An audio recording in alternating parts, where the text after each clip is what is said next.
चुनावी महाभारत के बीच में किसान आंदोलन का क्या हाल है। गाजीपुर बॉर्डर से कई बार मैं आपको वीडियो रिपोर्ट दिखा चुका हूं। यह एक वीडियो रिपोर्ट सिंघू बॉर्डर की है।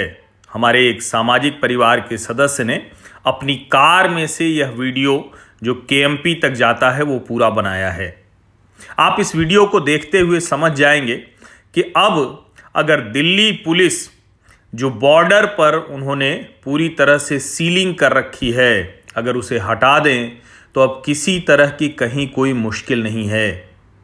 दोनों तरफ जो यातायात है वो अपनी गति से चल रहा है और आप ध्यान से दोनों तरफ देखेंगे तो किसान आंदोलन के नाम पर टेंट, टपरी, एल्युमिनियम से बने हुए कुछ ठिकाने, कुछ बांस और छप्पर से बने हुए ठिकाने, ये सब आपको नजर आ रहे हैं।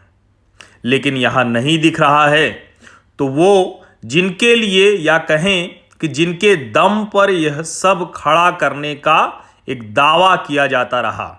झंडे कुछ लहरा रहे हैं, कुछ ट्रैक्टर ट्रॉलियां भी खड़ी हैं, कुछ बस हैं और कुछ इस तरह से छोटे छोटे टेंट जहां दिल्ली जल बोर्ड का टैंकर पानी से भरा हुआ है। लेकिन अब उतने पानी की ज़रूरत भी शायद रही नहीं, इसीलिए आपको इतनी दूर में सिर्फ एक टैंकर दिखा। हाँ, ये ज़रूर है कि इन लोगों के रहने से ऐसी जो कहें कि सोसाइटीज़ हैं, अपार्टमेंट हैं, उनमें रहने वालों का जीवन स्तर ज़रूर ख़राब हुआ है। जगह जगह बोर्ड लगा रखे हैं। ये वही बोर्ड हैं जहाँ से कई यूट्यूबर और टीवी चैनल वाले रिपोर्ट करते थे कि देखिए पूरा शहर बसा दिया। लेकिन इस शहर में रहने वाले कहाँ हैं? आप ध्यान से देखिए, आपको दिख रहा है कि एक लाइन से जो छप्पर और टेंट बने हुए हैं उनमें किसी में भी लोग नहीं हैं। किसान कहाँ चला गया? दरअसल किसान को धीरे धीरे इनकी असलियत पता चलने लगी है और अब तो पंजाब में सीधे रकम भी खाते में मिलने लगी। तो ट्रैक्टर की ट्रॉली तो यहाँ ट्रैक्टर लेकर किसान गांव चला गया, अपने खेत चला गया है। उसके लिए खेती सबसे ज़रूरी है, लेकिन किसान संगठनों के लिए सबसे ज़रूरी है राजनीति। इसीलिए ट्रॉली को चारों तरफ से बंद करके ऐसे रखा गया है कि जैसे उसके अंदर बहुत व्यवस्था है और उस व्यवस्था का उपयोग करने वाले लोग भी। लेकिन सच्चाई यही है कि अब किसान आंदोलन पूरी तरह से टूट चुका है, खत्म हो चुका है।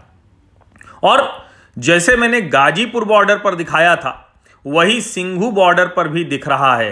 आप ध्यान से देखिए, यहां वो 24/7 यानी 24 घंटे 7 दिन जो बादाम, काजू, दूध मिलता था सब बंद है। अब तो काजू, बादाम, पिस्ता, देसी घी की मिठाइयाँ भी नहीं मिलती। अब तो साउथ इंडियन डिशेज भी बंद हो गई और छोले भटूरे भी कम ही मिलते हैं। दाल, चावल और एक सूखी सब्जी के सहारे अब ये आंदोलन चल रहा है। चंदा भी कम हुआ, चंदे का धंधा भी मंदा हुआ। कितने दिनों तक लोगों को डरा कर चंदा वसूली हो पाती?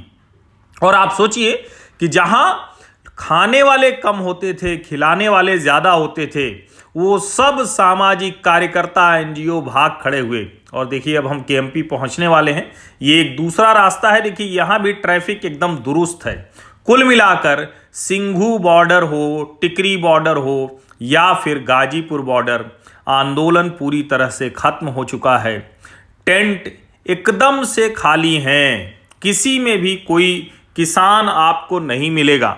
और यही वजह है कि जो मेडिकल कैंप, जो फुट मसाज फैसिलिटी, जो दूसरी सारी चीज़ें थीं वो सब अब कहने भर के लिए ही रह गई हैं। और जो किसानों के नेता हैं उन्होंने अभी 24 घंटे का एक्सप्रेसवे बंद कराया था। लोग नहीं आए, मुंह चुरा कर किसान नेता भी भाग गए। वो दूसरी जगहों पर हवा हवाई फेंक रहे हैं। लेकिन सच्चाई यही है, ये सिंघू बॉर्डर से केएमपी तक हम पहुंच गए।